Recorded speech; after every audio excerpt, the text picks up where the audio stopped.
Bismillahirrahmanirrahim. Alhamdulillahirabbil alamin. Wabihi nasta'inu ala umuri dunya waddin. Wassalatu wassalamu ala sayyidil mursalin wa ala alihi wa ashabihi ajma'in, amma ba'd.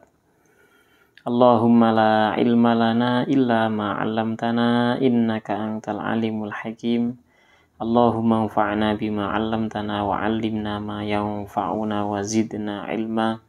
Allahumma arinal haqqa haqqa warzuqna ittiba'ah wa arinal batila batila warzuqna ijtinabah waj'alna mimman yastami'una al-qawla fayattabi'una ahsanah wa adkhilna birahmatika fi ibadika salihin, amin. Wasalna ila fasal syurut takbiratil ihram. Bismillahirrahmanirrahim. Qala al-mu'allif rahimahullah wa nafa'ana bihi wa bi ulumihi fid dharaini, amin. Qal faslun syurut takbiratil ihrami. Faslun ay hadza, adapun ini itu satu fasal. Syurutu takbiratil ihrami, adapun syarat-syarat takbiratul ihram itu sittata asyara, 16. Ketika kita takbiratul ihram salat membaca Allahu Akbar, maka dalam bacaan kita Allahu Akbar wajib hukumnya terpenuhi syarat sebanyak 16. Jika salah satu daripada syarat 16 ini tidak terpenuhi, maka takbiratul ihram kita dianggap tidak sah. Kalau takbiratul ihram tidak sah, maka sholatnya kita juga tidak sah. Apa itu yang pertama? Antaqo'a. Adapun syarat yang pertama itu antaqo'a, hendak terletak apa takbiratul ihram, terjadinya takbiratul ihram halatal qiyami, dalam keadaan berdiri, fil fardi, dalam sholat fardu. Syarat yang pertama, ketika kita takbiratul ihram sholat fardu, maka takbiratul ihramnya kita harus kita baca dalam keadaan berdiri. Kalau sholat sunnah boleh sambil duduk, boleh sambil tiduran, walaupun itu orang masih mampu berdiri. Tetapi ingat, pahala sholat sunnah yang dilakukan sambil duduk itu setengah daripada sholat yang dilakukan sambil berdiri.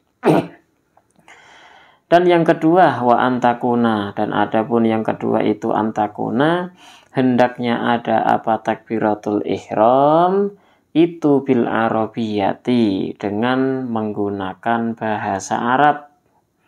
Syarat takbiratul ihram yang kedua harus diucapkan dengan bahasa Arab, Allahu Akbar.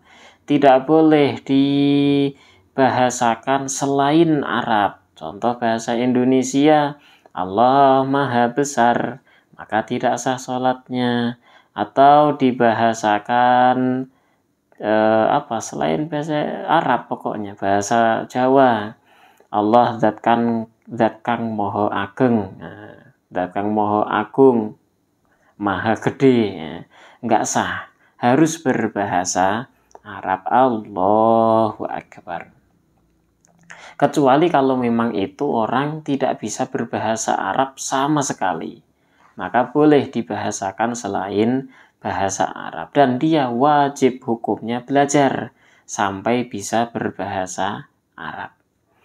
Syarat yang ketiga, wa antakuna, dan hendak ada apa takbiratul ihram itu bilafzil jalalati, dengan menggunakan lafaz jalalah, wa bilafzi akbar, dan dengan menggunakan lafaz akbar.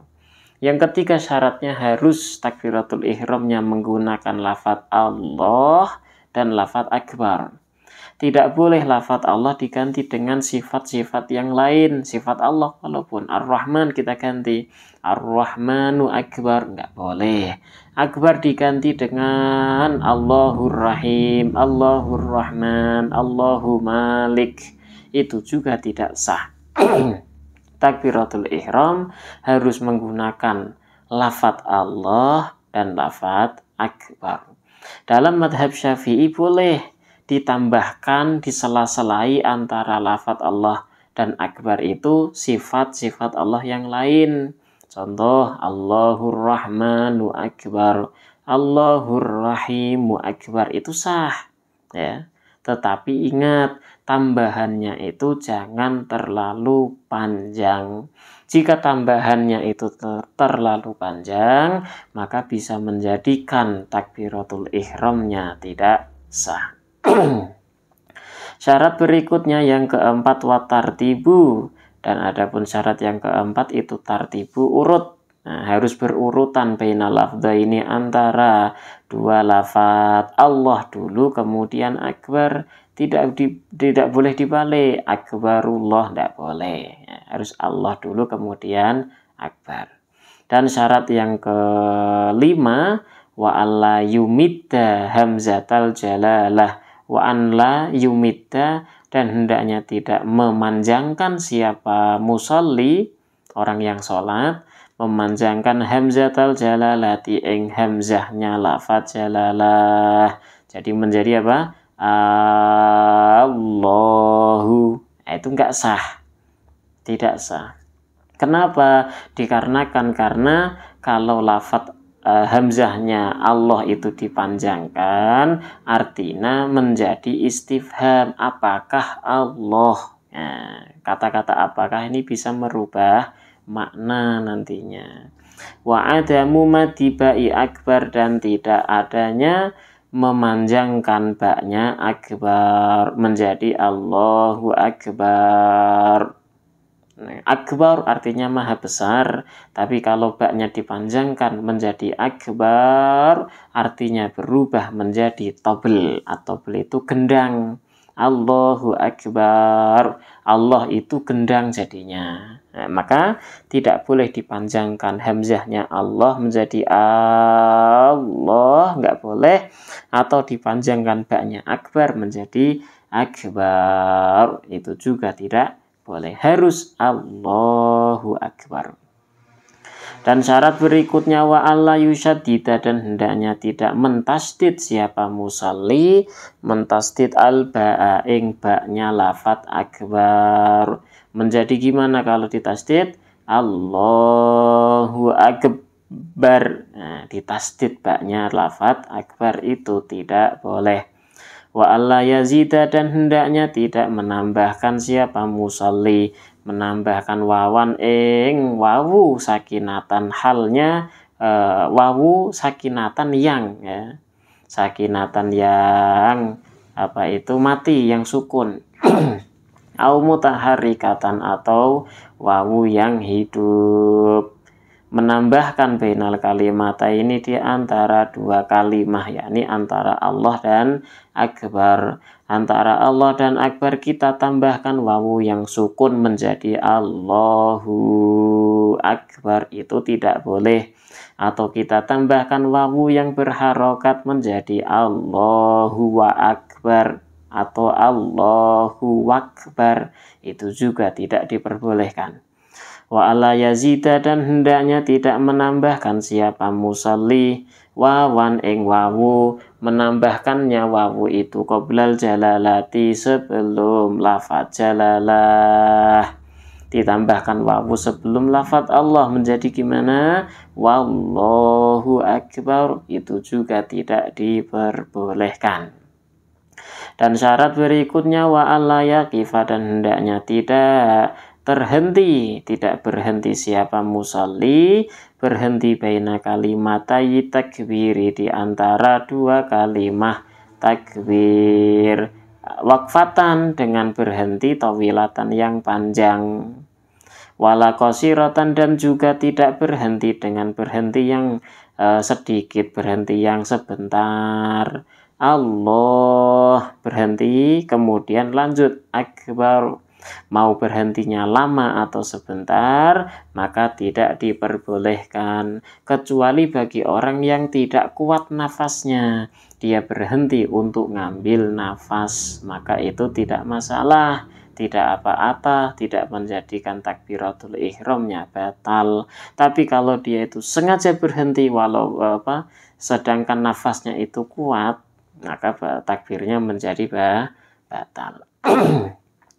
Syarat berikutnya wa'an yusmi'a, dan hendaknya memperdengarkan siapa musalli, memperdengarkan nafsahu ing diri sendirinya musalli, memperdengarkan semuanya itu jami'ah hurufiha ing seluruh huruf-hurufnya takbiratul ihram, harus didengar oleh telinga dia sendiri lafat-lafat Allahu Akbar.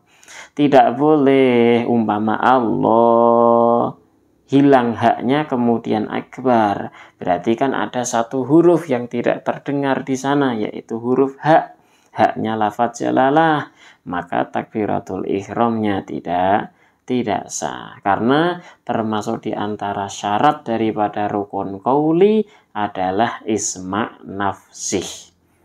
Rukun qauli kemarin sudah kita bahas ya. Rukun qauli itu ada 5.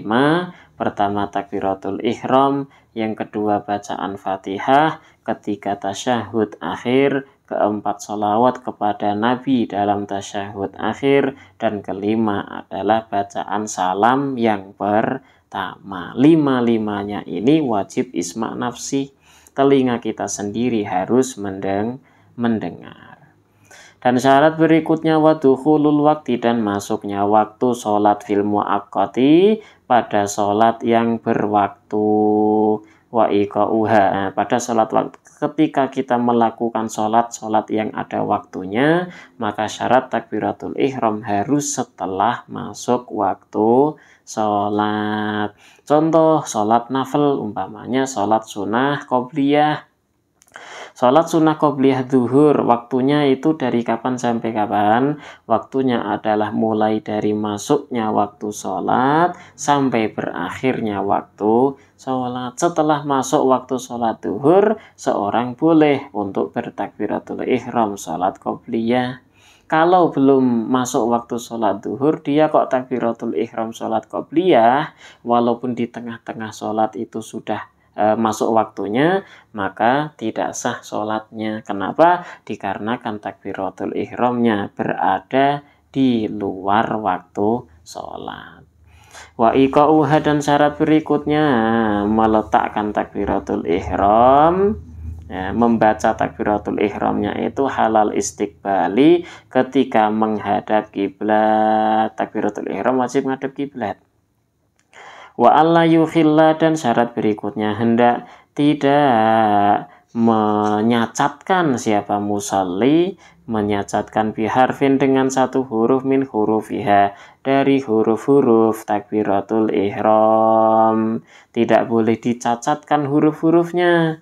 Contoh lafaz ha, Allah itu dibaca hau, Allahu akbar. Ha menjadi ha, itu tidak sah. Atau akbar menjadi akbar, kaf menjadi qaf, itu juga menjadikan takbiratul ihramnya nanti tidak sah, karena itu orang membuat cacat atau menyacatkan huruf takbiratul ihram. Syarat berikutnya wa ta'khiru takbiratil ma'mumi, dan mengakhirkan takbiratul ihramnya makmum an takbiratil imami, dari takbiratul ihramnya imam. Ketika kita menjadi makmum, maka takbiratul ihram kita sebagai makmum harus setelah takbiratul ihramnya imam. Imamnya kita sudah akbar, roknya sukun sudah dibaca, kita baru diperbolehkan bertakbiratul ihram. Ketika imam belum beres akbar, masih di tengah-tengah, kemudian si makmum memulai takbiratul ihram, maka takbiratul ihramnya makmum tidak sah. Atau bahkan imamnya belum takbir sama sekali, ini ada makmum malah sudah mulai takbir, walaupun selesai takbirnya makmum itu setelah takbiratul ihramnya imam, ya. Yang dihitung adalah mulainya. Jadi ini syarat-syarat takbiratul ihram harus kita penuhi seluruhnya, yakni 16 ini kita penuhi semuanya. Ketika salah satu tidak terpenuhi, maka takbiratul ihram kita nanti dianggap tidak tidak sah. Kalau takbiratul ihram tidak sah, sholat pun menjadi tidak sah. Wallahu a'lam bishawab. Sallallahu ala sayyidina Muhammad wa ala alihi wa sahbihi wa baraka wa salam. Walhamdulillahi rabbil alamin.